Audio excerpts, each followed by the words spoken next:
کہ اللہ تبارک و تعالیٰ نے ہمارے علماء اکرام کے ساتھ ہمارے سالے کوٹ والوں کو بھی اس خدمت کے لیے منتخب کیا ہے.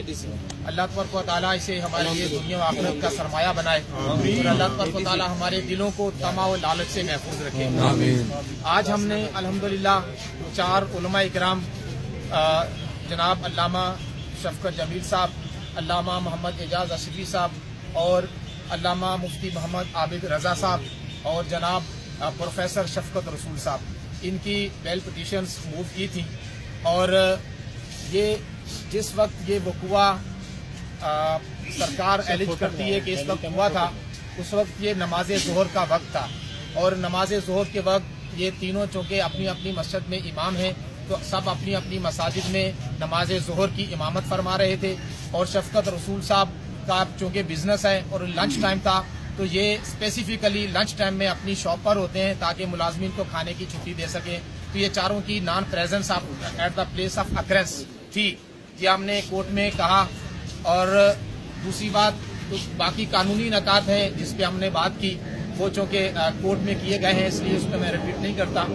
تو جس کے جواب میں جو سرکار کے وکلا تھے انہوں نے وہ کچھ ویڈیوز دکھائیں جو کہ زیادہ سے زیادہ 10:22 تک تھی، جبکہ وقوع ہوا ہے 1:45 کا، اور اس میں بھی کوئی توڑ پھوڑ نہیں تھی، کوئی صرف لوگ آ جا رہے تھے. تو یہ انہوں نے بڑی کوشش کی اور یہ کہا کہ تحریک لبیک پاکستان کا ایک نشر و اشاعت کے ہیں، ایک ٹاؤن کے امیر ہیں، لیکن یہ امیر ہونا یا کسی سیاسی جماعت کا عہدیدار ہونا یہ کوئی جرم نہیں ہے. لیکن بدقسمتی سے ہماری عدالتوں میں اور ہماری جو گورنمنٹ فنکشنریز ہیں وہ اسے ایک جرم بنا کر پیش کرتے ہیں. ہائی کورٹ ہو یا کوئی اور کورٹ، ہمارے خلاف جو ایلیگیشن لگایا جاتا ہے وہ نظر بندی کرنی ہو یا گرفتاری کرنی ہو، وہ صرف یہی ہے کہ تحریک لبیک کے رکن ہے، جو کہ ڈسکریمنیشن ہے اور ایک معاشرے کے بہت بڑے طبقے کے ساتھ تفریق ہے. اور ہم یہ سمجھتے ہیں کہ یہ طرز عمل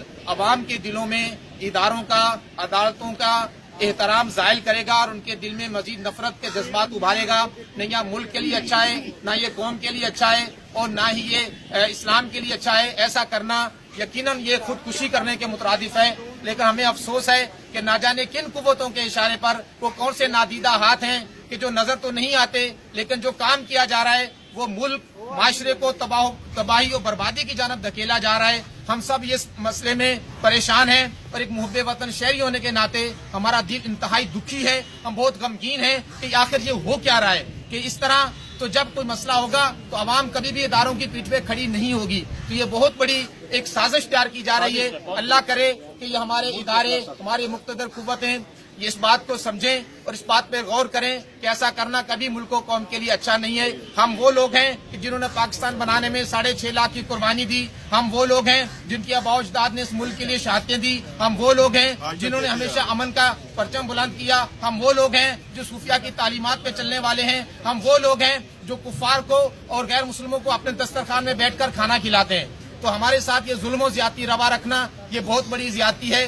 ہم اپیل نہیں کرتے، ان کو کہتے ہیں غور کریں. آپ خود ہی غور کریں کہ ہم اگر بات کریں گے تو شکایت ہوگی. آپ ہی اپنے طرز عمل پہ ذرا غور کریں. ہم اگر بات کریں گے تو شکایت ہوگی. اس لیے ہم کو خود سوچیں کہ ایسا کرنا ملک و قوم کے لیے بہتر ہے کہ نہیں. اللہ تعالیٰ ہم سب کا، ہماری قوم کا، ملک و ملت کا، پاک آرمی کا، پاک جوڈیشری کا اللہ تعالیٰ اس کا رسول حامی ناصر ہو. پاکستان زندہ رہے، تابندہ رہے، تا صبح قیامت اس پاکستان کا اللہ تعالیٰ تحفظ فرمائے اور تاکہ ہماری نسلیں امن و آشتی کے ساتھ اس میں رہ کر اسلامی تعلیمات پر عمل کر سکیں. جزاک اللہ خیر. پاک فوج زندہ باد، پاکستان زندہ باد، پاکستان زندہ باد، پاکستان زندہ باد، پاک فوج زندہ باد، پاک فوج زندہ باد، پاک فوج زندہ باد، پاک عدلیہ زندہ باد، پاک عدلیہ زندہ باد. لبیک لبیک لبیک یا رسول اللہ، لبیک لبیک لبیک یا رسول اللہ، لبیک لبیک لبیک یا رسول اللہ.